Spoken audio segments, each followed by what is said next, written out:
We also have new developments for you this morning on that blast at the London subway. London transport authorities have reopened the station where a bomb partially detonated a subway car.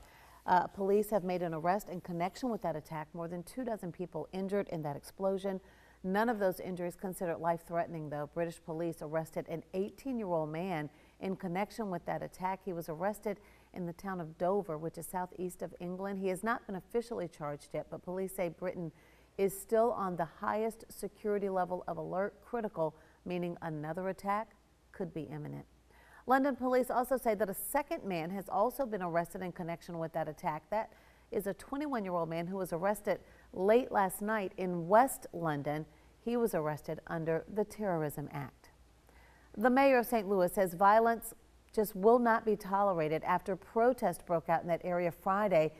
They were following a former police officer being acquitted in the deadly shooting of a black motorist. Protesters blocked highways, damaged public and private property, broke windows, threw rocks at the mayor's house and at police officers. Those protesters flooded the streets after a judge found 36-year-old Jason Stockley, who was a white officer, not guilty of first-degree murder and armed criminal action in the shooting death of 24-year-old Lamar Smith back in 2011. Police say 33 people were arrested during those protests. 11 officers were injured, including 2 of whom were hospitalized after being hit by a brick. We will continue to ensure our citizens' First Amendment rights are protected. However, we will not tolerate violence against citizens, police officers, or damage to property. We have been very tolerant and have used great restraint. Well, police officers marched in riot gear and technical units lined the streets to help keep the peace. Protesters say that police were out in full force. They say that the rowdy crowds, though, were kept under control. A North Carolina fair worker literally lucky to be alive after he was injured after falling from a Ferris wheel. He was actually working to repair it. It was all caught on video. It happened at the Central Carolina Fair in Greensboro. Officials say one of the cars on that Ferris wheel became stuck with at least one young boy trapped inside. That employee climbed up to maneuver and dislodge that stuck car, but the worker somehow lost his balance and then fell to the ground. The worker was taken to an area hospital and we're told has minor injuries and has since been released. Very lucky indeed. Well, stay with us, everybody, on this Sunday morning. A beautiful forecast ahead for the rest of the day. First Alert meteorologist Vaughn Gaskin has it for you right after this. We have plenty of tropical activity to keep us busy over the next couple of days. Remember Hurricane Jose. I don't want you to forget about it because it is still close to the U.S. coast. It is off of the Carolina coastline today. You can see the big swirl in the atmosphere here. It's continuing to lift to the north. The latest forecast track does show that Jose will stay out in the open waters of the Atlantic. And it's interesting how that's what we've been saying the entire time, but we've slowly started to see, folks are gravitating towards the possibility of a New England landfall. But as for right now, we expect Jose to stay out in the open waters of the Atlantic. It is a hurricane.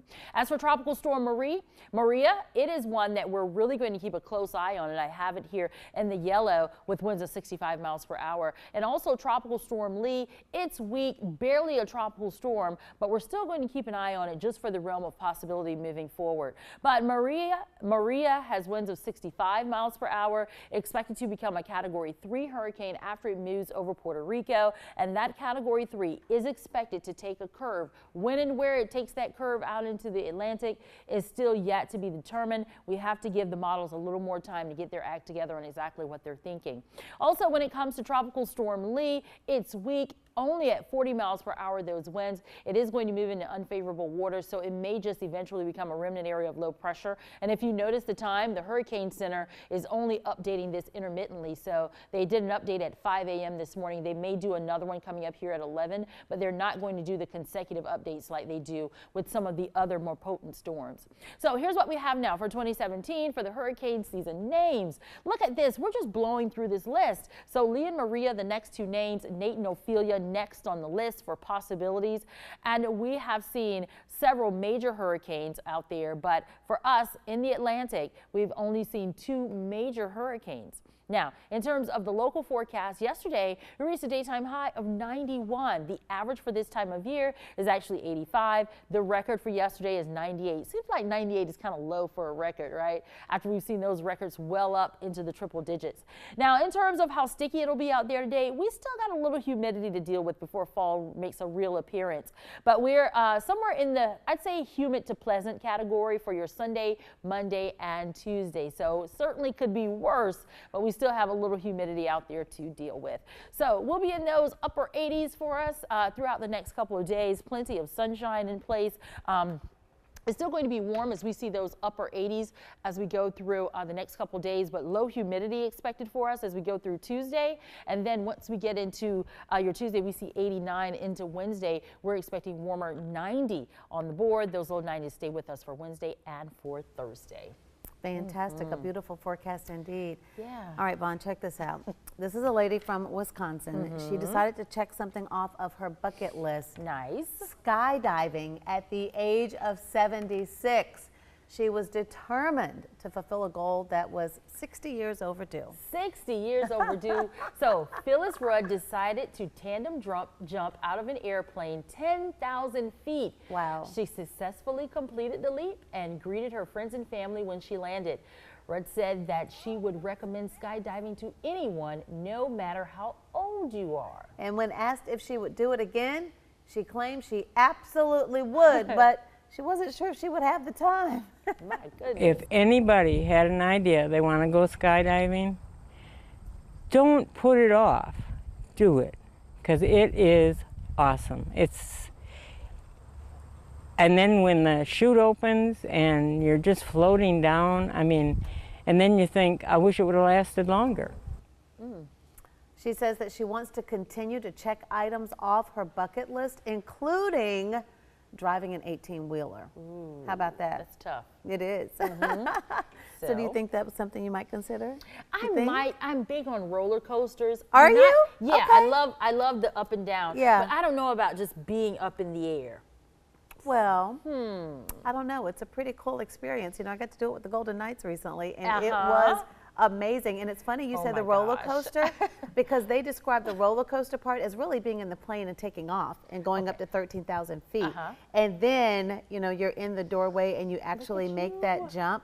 But Vaughn, that's the thing about it. You Oh my really don't, if you decide to do it, just commit to it and don't think about it. They're like, when you get in the door of that plane, you will never be more committed to anything in your life as you will be to that at that moment. Because he didn't Oh my ask. He's like, they don't gosh. say if you're ready. It's just 1, 2, Look jump, at you. and there you go. Oh my gosh. It was amazing. The only reason I really did it though was to have that experience with the Golden Knights. I mean, you just don't get to I jump with the know. Golden Knights every day. I Look at wasn't sure that you. invitation I don't would know. ever come My again. arms would have probably been glued to my sides.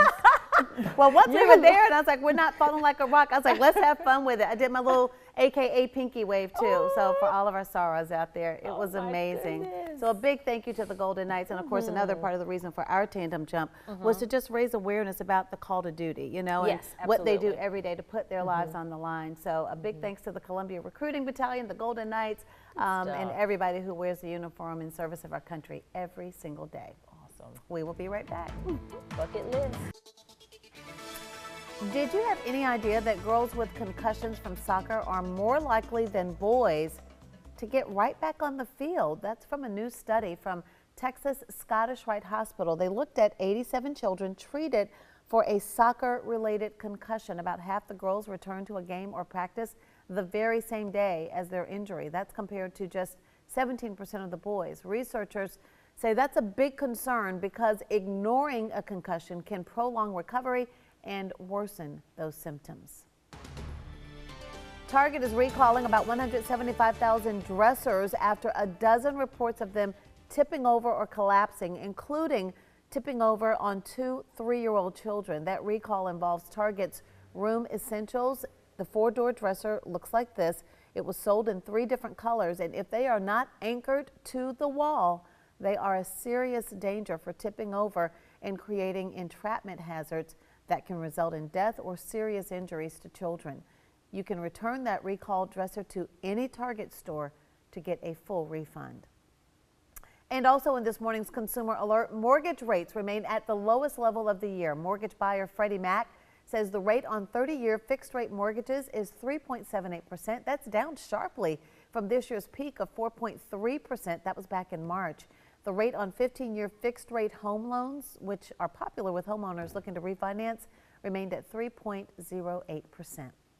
Well, Equifax has announced personnel changes in the wake of a massive cybersecurity breach. The credit monitoring company announced 2 top executives are retiring, the chief information officer and the chief security officer. A statement did not release the names of those executives. Equifax is working closely with the FBI in its ongoing internal investigation. That breach affected 143 million people. Nearly 200,000 credit cards have been compromised. Equifax is also accused of failing to install a security patch months before it was hacked that could have prevented the breach. Trending this morning, the television industry honors its best of the year tonight. The Emmy Awards will be handed out in Los Angeles. It could be a big night for NBC's Saturday Night Live. It earned the most overall nominations with 22. As Mark Barger reports, the network's hit series drama This Is Us could also have a lot of reasons to celebrate.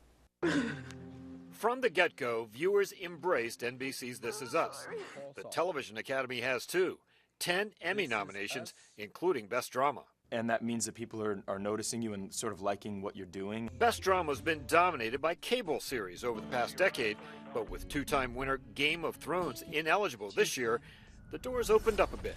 Hopefully we bring a few of them home. That would be nice. I mean, right, you want to win, right? Hartley's TV sister, Chrissy Metz, is nominated for Best Supporting Actress, while his TV brother, Sterling K. Brown, and his TV dad, Milo Ventimiglia, are both vying for Best Actor. In my nomination, I get to celebrate the people that make my performance what it is, and because I feel like I'm also giving to them. So it's not mine, it's everyone's. This Is Us already has 1 Emmy in hand. Last weekend, Gerald McCraney won Best Guest Actor. I am the best of the best. For his role as kindly Dr. Katowski. It's the first time McCraney had been nominated during his 5 decades in Hollywood. This is like the pinnacle, and coming this late in my career, it's awfully pleasant to have something like this happen. And regardless of whether This Is Us earns additional Emmys tonight, McCraney says the show's already proven plenty. The audience hasn't given up on itself, hasn't given up on the human race, and that there is still room for honest emotion and good people. And just maybe, a few more Emmys. Mark Barger, NBC News. Don't you love that show? If you haven't seen it, you need to check it out. Among the rivals for This Is Us in the Emmy's Best Drama category, Stranger Things, The Handmaid's Tale, The Crown, Westworld, and House of Cards. The Emmys start at 8 o'clock tonight. We'll be right back.